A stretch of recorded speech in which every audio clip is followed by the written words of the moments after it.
Bonjour à toutes et à tous, on continue les vidéos sur les astuces stratégiques. La dernière fois on a parlé du centre classique, aujourd'hui on voit le petit centre.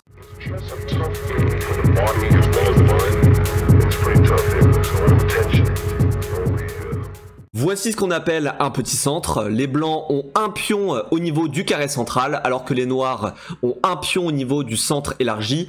C'est le genre de position qui résulte d'échanges de pions centraux comme D prend E ou E prend D. Alors ici vous voyez que les blancs ont un avantage d'espace puisqu'ils vont pouvoir jouer sur 4 rangées alors que les noirs ne jouent que sur 3 rangées. De ce fait, la stratégie des noirs va être de provoquer des échanges de pièces alors que les blancs vont fuir ces échanges. La position précédente résultait de la Philidor variante d'échange, mais vous avez plein d'autres ouvertures qui débouchent sur un petit centre, par exemple la défense française variante Rubinstein. La défense française, pour rappel, c'est lorsque les blancs jouent E4, que les noirs jouent E6, qui permet d'appuyer la poussée D5. Sur ça, en général, les blancs répondent par D4 pour constituer un centre classique D4-4. Les noirs contestent ce centre avec la poussée D5. Et la variante Rubinstein, vous l'obtenez lorsque les blancs jouent cavalier C3, et après pion prend, cavalier prend, vous avez le fameux petit centre qu'on a étudié juste avant. Alors on a déjà parlé de l'espace, maintenant il faut parler des avant-postes.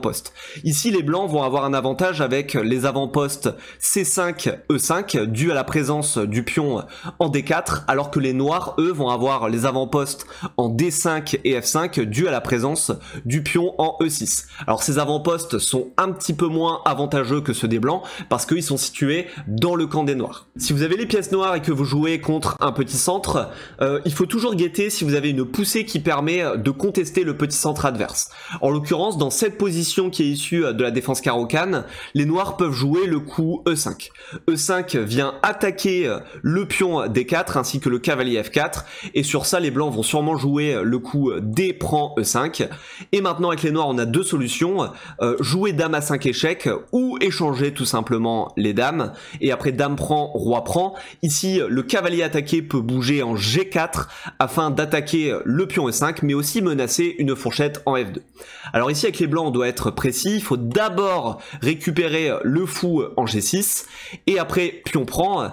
Il faut absolument protéger le pion en F2 pour ne pas se prendre la fourchette, et sur ça les blancs ils ont deux solutions, mettre le cavalier en E4 ou mettre le roi en E2, mais peu importe la solution choisie, avec les noirs on va pouvoir récupérer le pion E5 et s'ensuit un plan très simple qui est de développer le cavalier en D7 et le fou en C5, et à la fin pouvoir faire le grand roc pour mettre le roi à l'abri, grand roc et non pas petit roc parce que la structure de pion est dégradée à l'aile roi. En plus la tour H8 est active sur la colonne H qui est semi-ouverte, donc ce serait dommage de la bouger.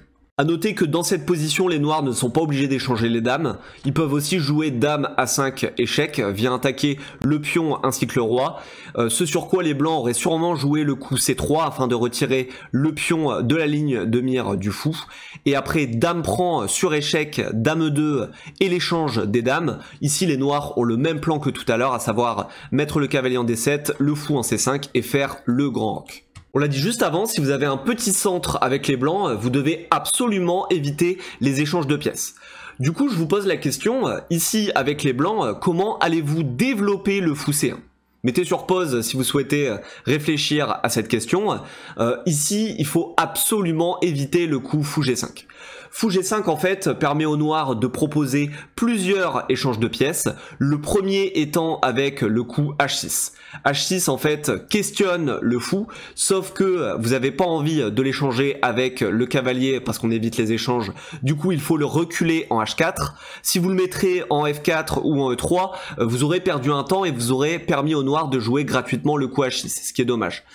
Maintenant qu'il est en H4, les noirs peuvent continuer à proposer des échanges de pièces avec le coup cavalier G4. Sur cavalier G4, on a une tension entre les fous, et ici avec les blancs, on n'a pas envie de mettre le fou en G3 parce que les noirs pourraient réitérer les échanges de pièces avec des plans comme cavalier F6 suivi de cavalier H5 qui vient attaquer le fou.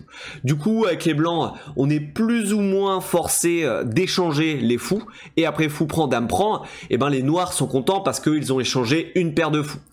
Et si ici avec les blancs vous vous dites oui mais j'ai cavalier D5 qui permet de mettre le cavalier sur une excellente case ainsi que d'attaquer la dame et le pion C7, et ben les noirs peuvent aller plus loin dans les échanges en faisant le coup dame E5. Dame E5 en fait ici attaque la dame ainsi que le pion H2 et ici les blancs peuvent pas laisser les noirs capturer le pion H2 en plus sur échec, donc ils sont forcés d'échanger les dames et après dame prend pion prend. Ici les noirs sont parvenus à leur fin parce que ils ont provoqué 2 échanges de pièces, ce qui leur convient totalement. Finalement vous aviez 3 développements possibles pour ce fou C1.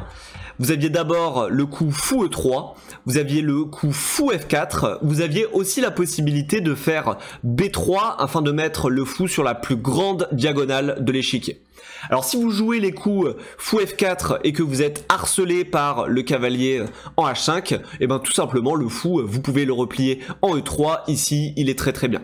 A l'inverse, si vous jouez le coup fou E3 et que vous êtes harcelé par le cavalier en G4, et bien tout simplement vous le mettez en F4 et ici le fou est très bien placé. Vous maîtrisez maintenant le centre classique ainsi que le petit centre. Je vous donne rendez-vous pour une autre vidéo concernant un autre type de centre. N'oubliez pas de vous abonner, de liker et de commenter. À la prochaine, ciao ciao.